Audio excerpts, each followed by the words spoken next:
Hey guys, and welcome back. It's been a while since I've made one of these videos. I was out of town for an extended period of time, and then when I got back I had a really bad flu for a while, which I'm still getting over right now. You can probably hear a little bit of a difference in my voice, but I really wanted to make a video for today's action given the fact that we're heading into the college football playoff coming up here. We got 4 bowl games today that I want to talk about and who I think is the better pick against the spread in these particular matchups. If you're interested in pick content beyond what I just talked about in this video, you can head on over to stumpthespread.com by clicking this link in the upper right hand corner of the video if you're on desktop, and if you're on some other device you can get to Stump the Spread by clicking the link in the video description.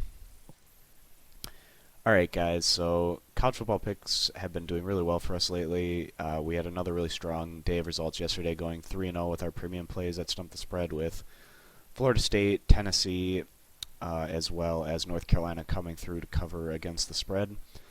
And we're pretty solid in some games that are for today's action. We're just going to head right into this, starting with LSU versus Louisville. This is going to be for the Buffalo Wild Wings Citrus Bowl.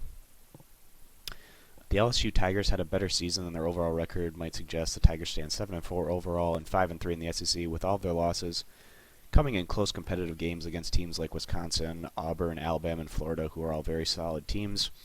In the regular season finale, LSU cranked things up a notch a bit as they went on to beat Texas A&M on the road by a final of 54-39.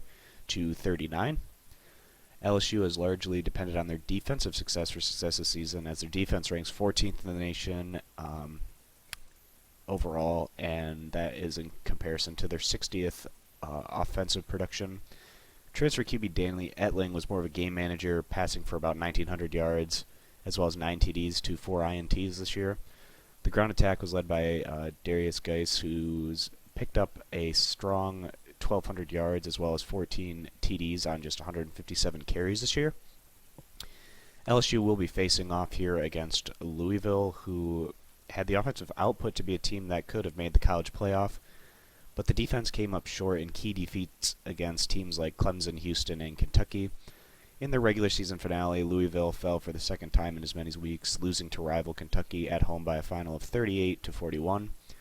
In a result some felt could have costed Lamar Jackson the Heisman, but that obviously wasn't the case. Louisville actually ranks well on both sides of the ball, standing second in the nation in offensive production and 12th in total defense, but the defense was slipping down the stretch run. Lamar Jackson put up huge numbers this year, throwing for nearly 3,400 yards and 30 TDs to 9 INTs, while also rushing for over 1,500 yards and 21 touchdowns. A lot of times there's a Heisman hangover, and teams that have the winner tend to not play up to expectations in their bowl game. LSU is better than their overall record might suggest, but not having one of their top players with Fournette being out, obviously could hold LSU back slightly. Even though we've been high on Louisville through most of the regular season, we feel the defensive strength of LSU is going to be a big difference maker for them in this matchup as LSU goes on to cover the spread. Alright guys, moving on to Kentucky versus Georgia Tech in the Taxslayer Bowl. Georgia Tech quietly had themselves a bounce-back year, going 8-4 overall and 4-4 in the ACC. The Yellow Jackets gained steam towards the end of the regular season, winning 5 of the last 6 games, including impressive road wins against teams like Georgia and Virginia Tech. The Yellow Jackets have won in a lot of tight contests this season, and this group really hasn't been all that impressive on either side of the ball, ranking 82nd in the nation in offensive production and just 62nd in total defense. Even this triple option attack only ranks 10th in the nation in rushing average, and usually when Georgia Tech has strong years, they're more in the top 5 range in rushing average, given the fact that they really prioritize running the ball. Georgia Tech built a lot of positive momentum heading down the stretch run, and that could carry over into this bowl game for the Yellow Jackets. Georgia Tech has been led by QB Justin Thomas, who's thrown for about 1,400 yards and 8 TDs to 2 INTs, while also rushing for over 500 yards and 5 TDs during the regular season. The Kentucky Wildcats actually came through for us against the spread quite often during the regular season, and a lot of that had to do with the Wildcats being consistently undervalued by Vegas during conference play. Kentucky closed out the regular season impressively, upsetting Louisville on the road by a final of 41-38. This was the best win of the year for this Kentucky group that largely fed off of the weaker teams in the SEC and even the SEC East this season more specifically. Kentucky is another squad that doesn't stand out in any one statistical category other than their ground game, which ranks 16th in the nation in production. We really like the stable of running backs coming into the year that Kentucky has with guys like Williams and Snell, who both ran for over 1,000 yards during the regular season. Through the air, QB Steven Johnson has thrown for 1,800 yards and 12 TDs to 6 INTs. Both of these squads tend to lean on their ground games on the offensive side of the ball, but Georgia Tech's triple option is a bit trickier to defend. Georgia Tech has also been slightly better on the defensive side of the ball, and that's with playing over there in the ACC. In what should be a competitive matchup, will side with the surging Yellow Jackets to go on to win and cover this spread here against Kentucky, in what should be a pretty competitive game. All right, and now moving to the two big games here for the college football playoff. We're going to start here with the Chick-Fil-A Peach Bowl with Washington versus Alabama. This should be a pretty interesting matchup here. So Washington is getting completely overlooked in this whole college football playoff scenario, but this team at least has the potential to put up some kind of opposition to Alabama if they bring their top level of play. Washington not only lived up to their higher preseason expectations, but the Huskies surpassed them, going 12-1 overall coming out of the Pac-12, which had a lot of parity this season up and down their conference. Washington closed things out in great fashion, sealing their place in the Pac-12 title game by throttling rival Washington State on the road by a final of 45-17, followed by an impressive 41-10 win over Colorado in the conference title game. The Huskies have shown strength on both sides of the ball, ranking 22nd in the nation in offensive production as well as 11th in total defense. QB Jake Browning has thrown for over 3,200 yards and 42 TDs to just 7 INTs, while Gaskins leads the ground game, picking up over 1,300 yards and 10 TDs. So Alabama didn't face much opposition this season on their way to going 13-0 overall and 8-0 in what many feel was a down year for the SEC as a whole. Alabama leaned on their defense to dominate their opposition, ranking first in the nation in total defense compared to 26th in offensive production, which is still not too shabby in itself. The bottom line is the offense didn't need to put up all that much yardage given the great position the defense put them in on a consistent basis. Alabama also closed out the regular season playing some great ball, getting past Auburn and Florida in blowout fashion heading into the playoff. QB Jalen Hurts stepped up and took control of the starting job, and the freshman has gone on to throw for over 2,500 yards and 22 TDs to 9 INTs, while also rushing for over 800 yards and 12 TDs.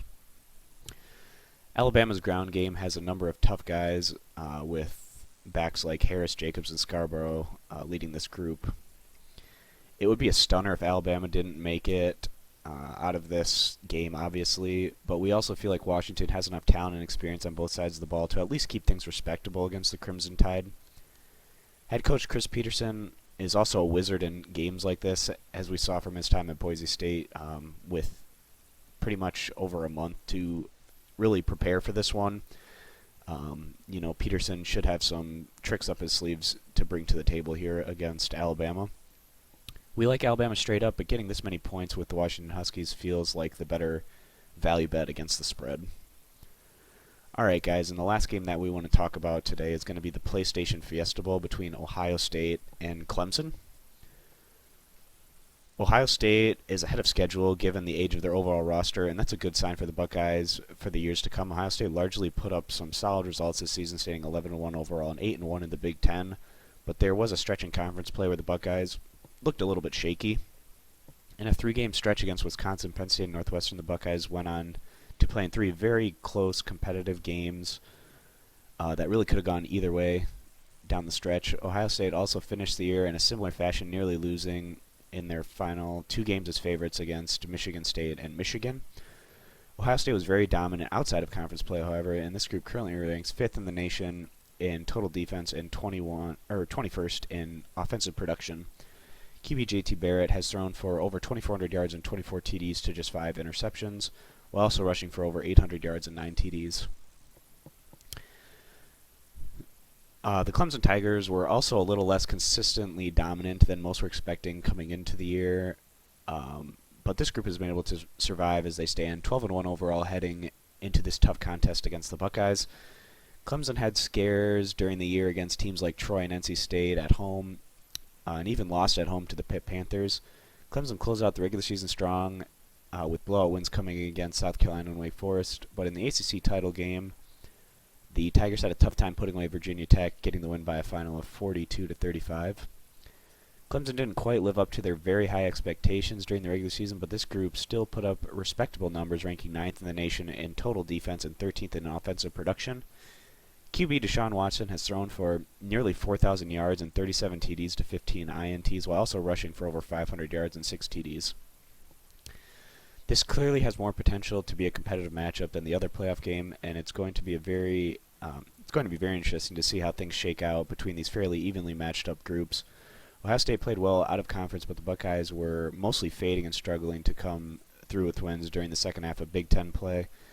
Even against some of the more manageable teams in the conference, in what has the potential to be a very competitive game, we'll side with the experience of the Tigers to come through as they go on to cover the spread. Alright guys, so that pretty much wraps up today's action for December 31 in the 4 bowl games that we have today. Should be some pretty exciting games, just like we saw in yesterday's action. I'm sorry that my voice isn't doing so well. Again, I'm getting over the flu right now, and I just have a sore throat, and it sounds like I have a frog in my throat, but that's just how it is sometimes. Not a big deal. Again, if you're looking for more pick content beyond just what I talked about in this video, you can head on over to stumpthespread.com and get our daily free play over there, as well as registering to become a premium member to get all of our top confidence plays across all major American sports. So thanks guys for watching, and we'll see you in the next video. Bye.